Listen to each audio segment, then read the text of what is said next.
Hi, good morning. It's Kimberly, the founder of the Infinite Spark Collective.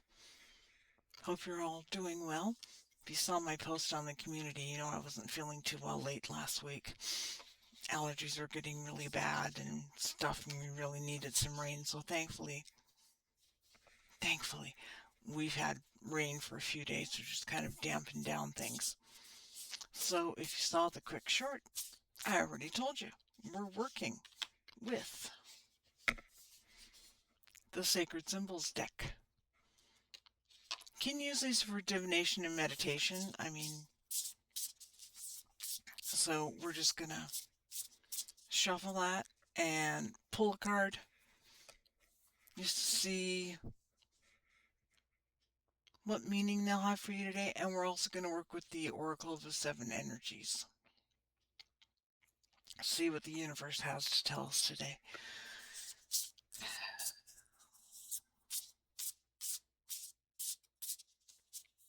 Universe, I'm your messenger.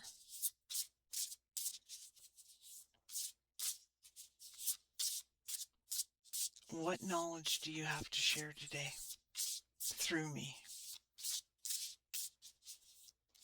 What does the collective need to know, be aware of? Now, with these symbols, it doesn't necessarily mean you're going to, leave your house today and see it. Don't go looking for it, okay? You might end up seeing it online. You might see it, on someone's t-shirt or something like that.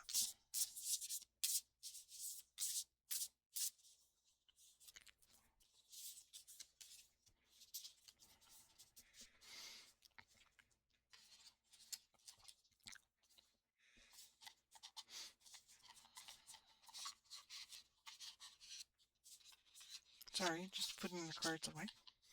Not that I need the book for this, but I'm going to pull this book out because, the author who created the deck may have some pertinent words, but it's gratitude. It's card 35 in the deck, and if any of you know numerology, 35, feel free to look that up if that's your angel number. But that's an 8 in numerology, and 8 is infinity. 8 is um, all kinds of um, energy related to abundance and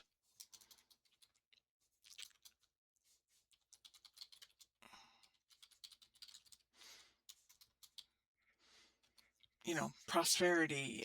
But to me, it's the infinity symbol, right? It's also associated with power, material mastery. So we're talking about prosperity and abundance in terms of money and things and karma. It's the number of karma. Um, Often associated with the infinity symbol, it's about balance between the earthly realm, this realm we live in, and the spiritual realm. Ruled by Saturn, and if any of you are like me and a Capricorn, ruled by Saturn, the ruler of karma. Now, karma, I don't necessarily believe there is such a thing as good karma or bad karma. Karma is karma. Karma are lessons that you've brought with you from your past lives that continue to repeat as various cycles in this life until you learn them. Gratitude is really important for that. To be thankful for the lessons that you're being taught, thankful for the things you're learning to integrate into your life.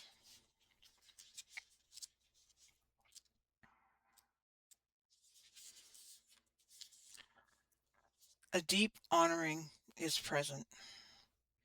Give and feel great thanks now for whatever blessings have arrived or are en route to you now. This card invites you to share your devotion or to outwardly express gratitude to someone or for something for its presence in your life. Meditate or create a gratitude list for all that you are thankful for in this life. The symbol is a candle. Candles have long been used to light a room, someone's path, or even a cake.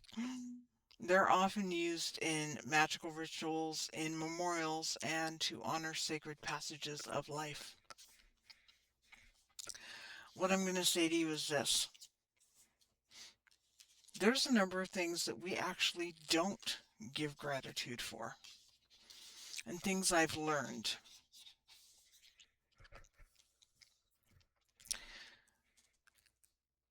We all think about giving gratitude for what we experience, giving gratitude to others, giving gratitude for the things that show up in our lives. Do we give gratitude to ourselves? Do we honestly give gratitude to ourselves? Many of us don't. We forget about that. What about yourself are you grateful for? And I am talking physically grateful for. I have learned recently, since I was recently diagnosed with arthritis in my hips, and the pain is actually very minimal now. It happens if I sit too long, or usually first thing in the morning when I get up. And um, I've learned to be grateful for my body. I've learned to be grateful for the breath in my lungs. I've learned to be grateful for the fact that even though I have arthritis and sometimes I am in pain, I'm still grateful that I can move. I'm grateful that I know how to nourish my body. I am grateful that I have a clear mind most of the time. I'm grateful that I can think. I'm grateful that I have all these abilities to be able to talk and move and speak and breathe. And I'm not talking about that as the soul version of myself in this vessel. I'm talking about it as the human version of myself in this body. I know it sounds weird to be grateful for physical pain, body pain, okay? But there's a lesson in that. And you could spend hours diving down that rabbit hole as to what the various physical pains you experience mean from a spiritual perspective. And many times, if not every time, they're true. Go look it up. There's all kinds of information out there. And I may get into that. I'm going to get into that in some of the books that I'm writing, the ebooks. So now let's have a look at the Oracle of the Seven Energies. Now, I love Colette's um, cards, and she always does these wonderful things like co-create your most beautiful and meaningful manifestations. You know, there's so much out there, so many manifestation coaches and stuff, and they try to make it like there's some kind of big deal about doing this. You're manifesting all the time without even having to ask. How aware are you of that? Or are you hyper aware? Trying to like find manifestation or, you know, whatever in everything. Now, I'm not saying that's a bad thing, but you don't go searching for your manifestation. My coach likes to explain it to me this way. You booked a trip for a vacation. You bought the ticket. You've got the ticket. You've packed your bags. You're just waiting to go, to leave. You know you already have it. Okay? Simple as that sounds, um,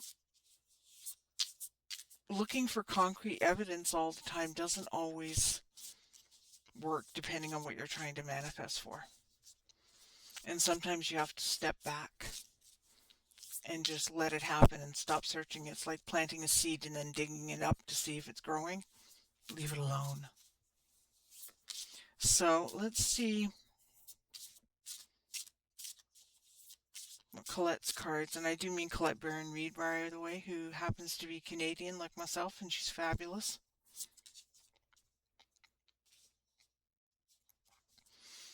Well, now.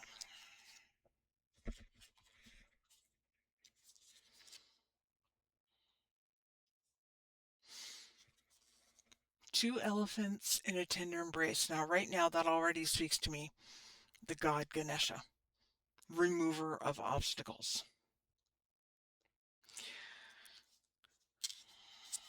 It's card 22, which in numerology is a 4. 22 is also a master number, the master builder. But the number 4 is sort of the precursor to that.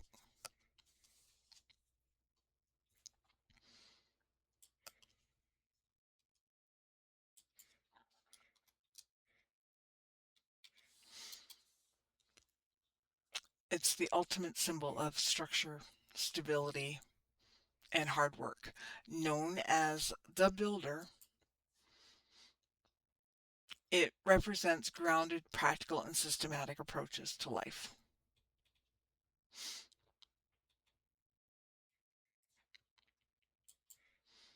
And, we live in a world of duality, right? So we're not here to bypass our physical environment. We're here to ascend our spirit and our soul, but we have to learn how to integrate that with living here on earth as a human. You can't bypass being human and live up here in your head all the time, because that just throws your entire chakra system out of balance, right? Now, the 22 is the master builder, meaning you've gone past just that ordinary building structure into your life. Um, it's the ability to take those skills and turn them into tangible realities. So, in other words, not just visionary dreams, you have your head up in the clouds. It means you have learned how to take what your soul is calling for and bring it tangibly down here into earth. It's also about leadership and living your life purpose, which relates to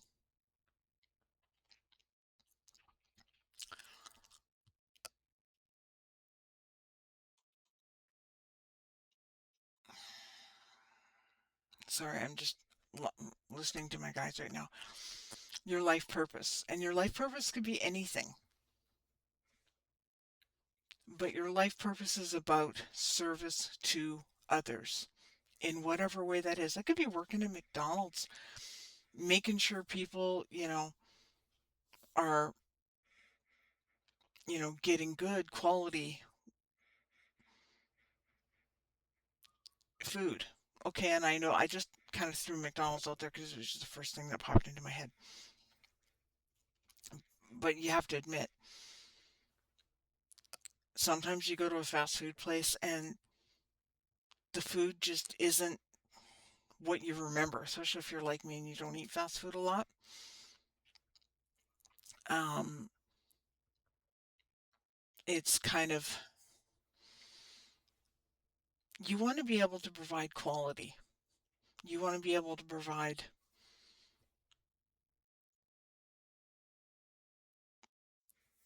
you know, the best you can with what you have, right? Um, Essentially, you're the architect of society if you're a master 22. I mean, there's so much you can look up about that, right?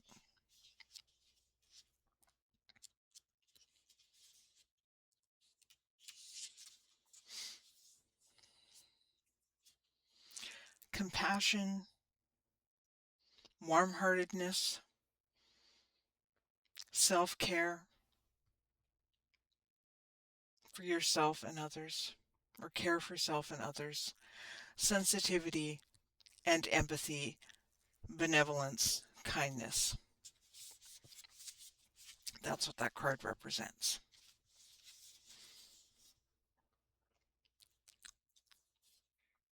Put your hands on your heart and breathe in deeply, inhaling a sense of gratitude. See, it just fits right in with the other card.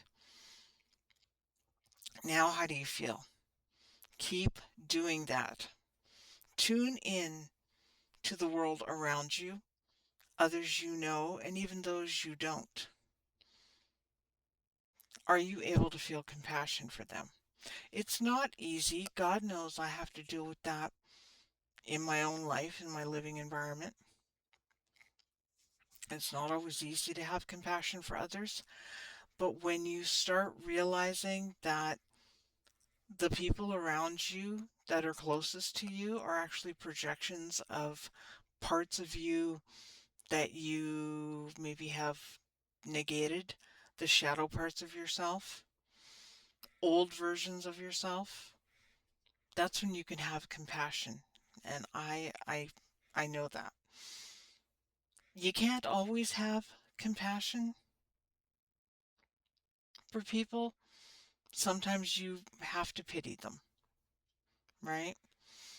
There's been many times here living with the people I live with that I've had compassion because I see myself in them, old versions of myself.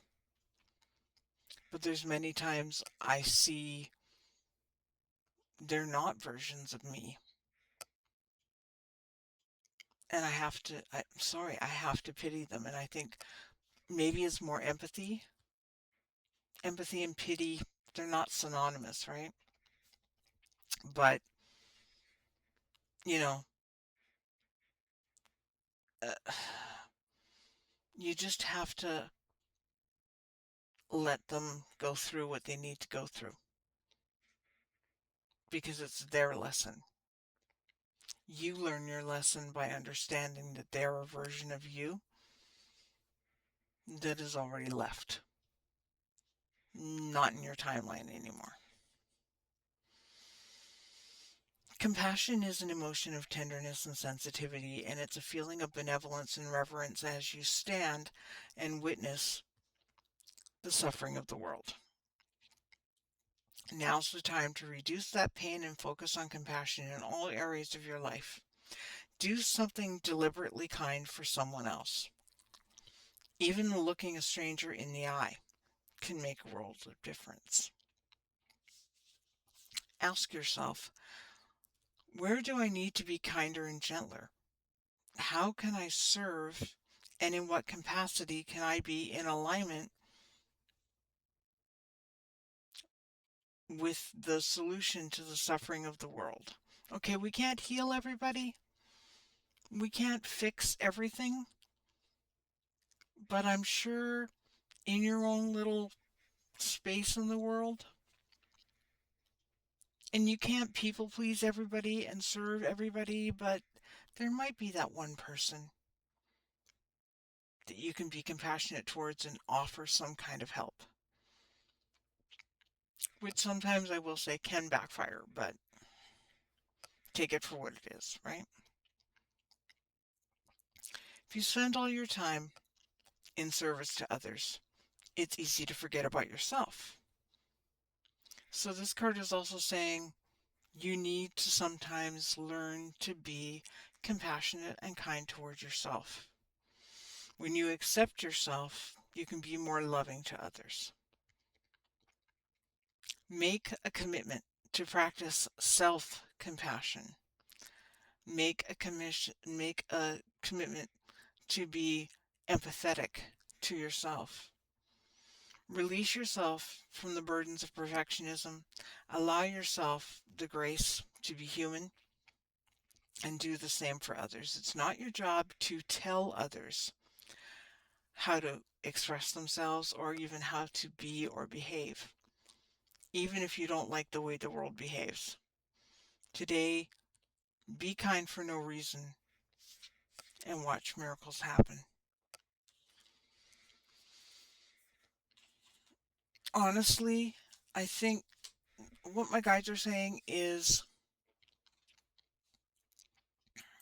you've got to start with compassion and empathy and understanding of yourself. Okay? Um, and if you remember the card from Sacred Symbols, it was candle, and I said it was number 35, right? In numerology, 35, as I said before, is 8. But 35 is about change, transformation, and adaptability. Fits right in. This is what I'm hearing: go with the flow, go with the flow, go with the flow. I know it's hard. Where all this comes from is self-awareness. Self-awareness of what's going on within you. Self-compassion for yourself before you project that onto someone else. Okay? Um, and as I said before, 8 is also about karma. So number 35 combines the creative, expressive energy of the number 3 with the adventurous, freedom-loving energy of the number 5, which can also be chaos. But hey, um, the themes of balance, personal power, and abundance. Now, today being Sunday, it happens to be the day for the solar plexus chakra. That's your seat of personal power. Technically, in some spiritual circles, that's supposedly where your soul resides. I know differently, but the soul's not a physical object, and it's just it's our energy, right? So take the time today to be compassionate with yourself. Don't go out of your way to run and help somebody. Be empathetic, be compassionate, be kind where you can. And if you're not able to do that, I understand. We have days like that where we just can't be compassionate or kind to other people. Then don't say anything at all. Don't even go down the trail of thought about projecting whatever it is. Excuse me. It's going through your head about other people. Okay? Um, I'll see you tomorrow for the Spirit and the Heart of the Divine Collective. I'm Kimberly, the founder of the Infinite Spark Collective, and I hope you have a great Sunday. And we will talk with you very, very soon.